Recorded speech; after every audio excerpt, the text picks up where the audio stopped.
I think that just as we're living in a nuclear age, we have grown so tremendously in scientific knowledge.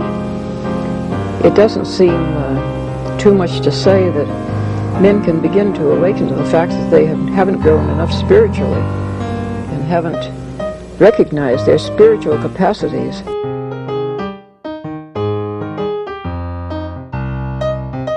Once something like eating is death, then you've struck at the very heart of life.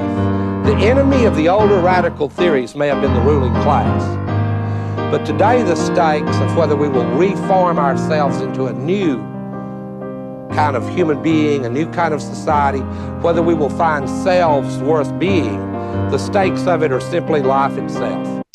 We're excited to announce a special event coming up with Chris Cutrone, one of the founders of the Platypus Society and the author of The Death of the Millennial Left, published last year by Sublation Media, as well as his new book, Marxism and Politics, also published by Sublation.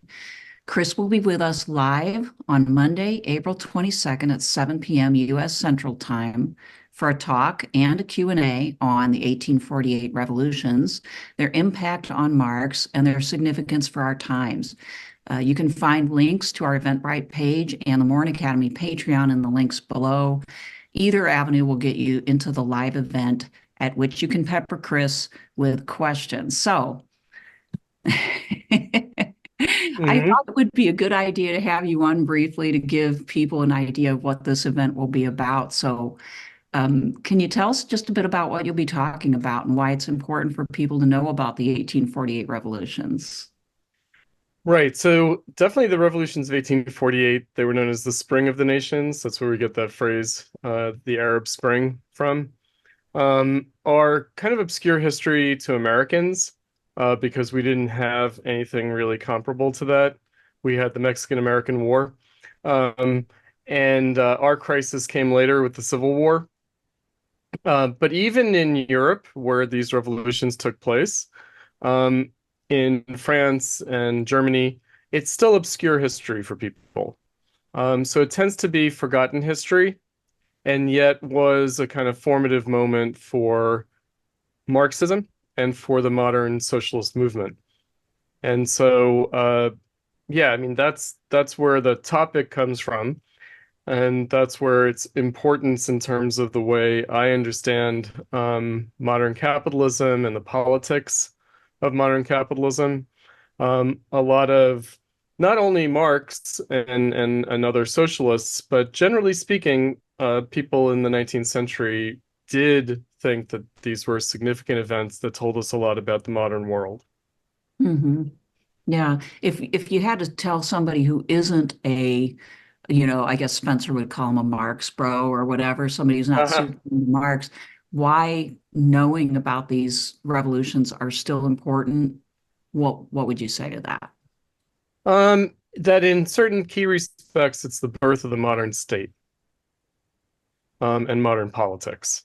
Mm-hmm. So prior to 1848, when looking at things like the American and the French revolutions, they do have an antiquated character that when we get into the revolutions of 1848 and what happened and their outcome, that it starts to look much more like the recognizably modern world in ways that are surprising, because there were a lot of developments in the mid-19th century that we tend to associate with the 20th century. We tend to think that these are new in the 20th century, but actually they're new from the middle of the 19th century.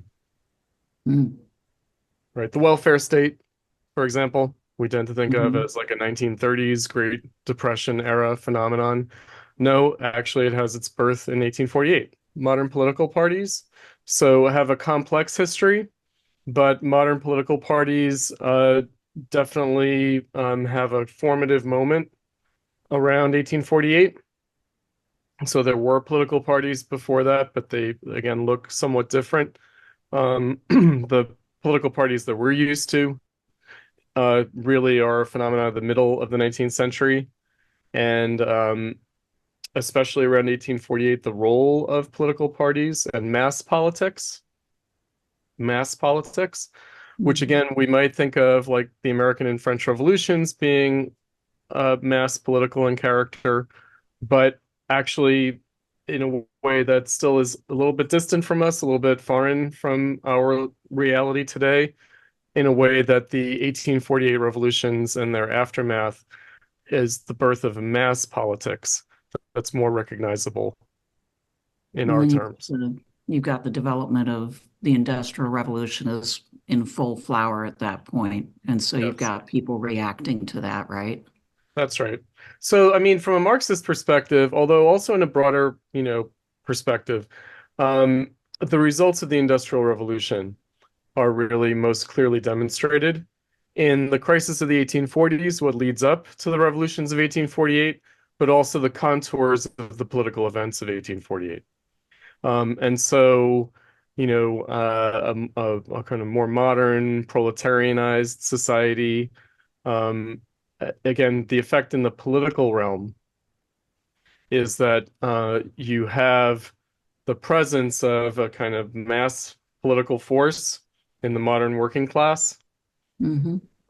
that isn't present in quite the same way in earlier events such as the American and French revolutions. Not to say that the working class isn't present in those revolutions too, but not in quite the same way, not with the same kind of mass character. Interesting. So people are beginning to feel the mass power in a way that even more significantly than the French Revolution. Yes. Okay. Now, the question in the 19th century, it's what people call the social question. So the social question is really what's informing the revolutions of 1848, and the social question referred to the new social conditions of industrial society, Mm-hmm. right? So again, there are some inklings of this prior to that. So in England, you have the Chartist movement. That's in this respect the first like mass working class social and political movement. But England's ahead of the curve. So in some ways, England manifested the crisis a little bit earlier than continental Europe did, and in slightly different ways. The effects of the Industrial Revolution in the political sphere. So that, may be a much more straightforward way of thinking about it, universal suffrage, meaning universal male suffrage, at least, without a property requirement. That's something that is first implemented in the revolutions of 1848. So Okay. that's the first time that you get that. Um, in a way that was a demand of the Chartist movement in England earlier, Okay. And then right? you'll be talking about Marx's response to this too, right? Like how did he take it? It's my understanding that he originally thought this was a great, like this was it. This was the beginning of revolutionary change, and then not so much later on. Am I right about that? That he kind of That's lost? right. Marx and Engels wrote the Communist Manifesto on the eve of the 1848 revolution. So when it looked rather obvious that revolution was about to break out in Europe, Marx and Engels wrote the Communist Manifesto. And it Right. was published literally weeks before, well, just a few weeks before the revolution broke out in France in 1848. Yeah, and so they thought this democratic revolution that could be seen on the horizon was going to bring about communism. Turned out it was more complicated than that, and that's actually one of the only major changes in Marx's political thinking occurred as a result of his experience of the revolutions of 1848 in France and in Germany. In Germany, Marx and Engels participated. They weren't direct participants. They're more onlookers for the French Revolution of 1848, but in Germany, they're active participants. And coming out of both experiences, the experience of both the French and German revolutions of 1848, 49, that's where they develop their idea of the dictatorship of the proletariat. They develop several key ideas, the Bonapartism and the Bonapartism of the capitalist state, right? The new role for the state in society and the modern politics of the state in capitalism, in a way that was not clear to them or really clear to anyone before the revolutions of 1848. Mm-hmm. So these events are really important for understanding Marx.